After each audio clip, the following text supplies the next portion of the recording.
tem carne lá boa, tem doce de leite, tem jogadores bons. Vamos ver. Vamos lá, tem aqui um professor, ó. Getúlio Chagas. A guerra cibernética já é uma realidade. Você acredita que uma terceira guerra mundial pode ser mais digital do que uma guerra física? Exatamente. Já tá acontecendo, É o que eu compartilhei com o Vilana. Eu falei, depende da análise que você faz, você pode falar que uma terceira guerra mundial já está acontecendo. Por exemplo, a gente teve eleições, por exemplo, na Moldávia, em que a Rússia acusou os Estados Unidos de estarem praticando uma guerra híbrida e os Estados Unidos acusou a Rússia de estar praticando uma guerra híbrida.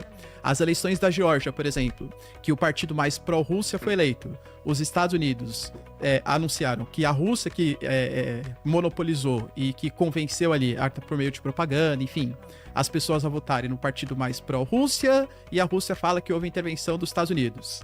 Então, já existe, né, essa guerra cibernética. Então, sim, por isso que eu falo, o mundo já tá na terceira guerra mundial. Do ponto de vista bélico, todos os países ou as principais potências se confrontando, não. Mas do ponto de vista de sanções, bloqueios econômicos, propaganda, sim.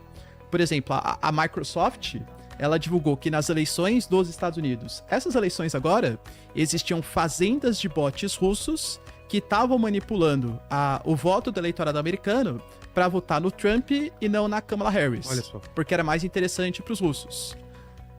Quando a gente teve, por exemplo, o Euromaidan, que foi o processo ali dos ucranianos, protestando contra a interferência da Rússia, né, na Ucrânia, a Victoria Nuland, que era então a representante dos Estados Unidos, a secretária do Estado americano, ela estava em Maidan, na praça ucraniana, distribuindo alimento pra galera que estava protestando em favor de uma Ucrânia mais pró-União Europeia do que uma Ucrânia mais pró-Rússia. Pró-OTAN, né? Pô, pró-OTAN, né?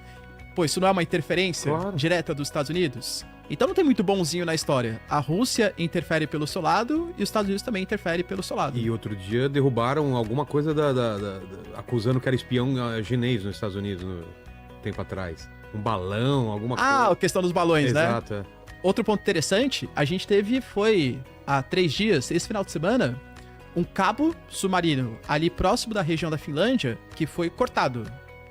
A Rússia já anunciou que os Estados Unidos e a OTAN vão querer cortar cabos submarinos para acusar que foram os russos, e a OTAN alega que, na verdade, é a Rússia que tá acusando que é o Ocidente que vai fazer isso, pra a Rússia fazer e culpar o Ocidente. Assim, imagina numa situação de guerra em que os cabos de fibra ótica, os cabos são boicotados pelos russos. Isso coloca a Europa no escuro, por exemplo, facilitando muito a ação dos russos. Então, até essa guerra cibernética, essa guerra de comunicação, pode vir antes de uma guerra com projéteis, uma guerra de armas mesmo, né? A Rússia cortou o fornecimento lá para a Alemanha de... Tinha um projeto de... Do Nord Stream? É. Então, na verdade é que a Alemanha acabou não comprando mais, né? O Tá. gás. Porque eles iam até construir um outro, né? Construiu, o Nord Stream 2 ficou pronto, E aí? só que ele nunca foi colocado em uso, porque quando ele foi finalizado, é quando começou de fato a guerra. Aí a Alemanha cortou, né, a compra do gás, e a gente teve até um atentado, explosivos ali no Nord Stream, que também nunca foi comprovado quem fez. Depois de investigações, falaram que foram civis ucranianos que fizeram uma explosão no gasoduto. Eu acho muito estranho que civis tenham feito uma explosão num gasoduto daquela proporção, né? Mas eles foram boicotados aí. Entendi. Júlio, quer falar alguma coisa? Vamos pra próxima? O que você acha? Não, pode ir pra próxima. Vai lá, Léo, manda. O André Guedes. Se existe e qual a vantagem o Brasil teria com uma guerra na Europa inteira? O cenário que tá estourando uma guerra lá, o Brasil ganha ou perde com isso? Assim, na minha concepção, todo mundo perde, né? Tanto por conta dos investimentos. A Europa é um dos centros do capitalismo mundial. Grandes empresas, investidores, estão também no continente europeu. Se for pensar de um viés extremamente egoísta, enfim, o Brasil poderia se propiciar da exportação de matéria-prima. Porque a gente tem bastante ferro, pode exportar bastante aço, por conta da guerra, né? Mas, mesmo com esses eventuais benefícios da exportação de commodities, produtos primários, os malefícios vindo de uma crise econômica que vai estourar pelo mundo, fora as possíveis sanções, bloqueios econômicos, e o capitalismo é um sistema econômico que precisa de compra e venda de mercadorias, o prejuízo seria muito maior do que o eventual benefício para o Brasil. Bom. Oi. Oi, pode falar, Júlio. Essa eu posso colaborar um pouquinho. O Brasil, cara, além de venda de materiais, matéria-prima, né? Como a gente fez na Primeira e Segunda Guerra, o Brasil hoje é um país industrial, tá?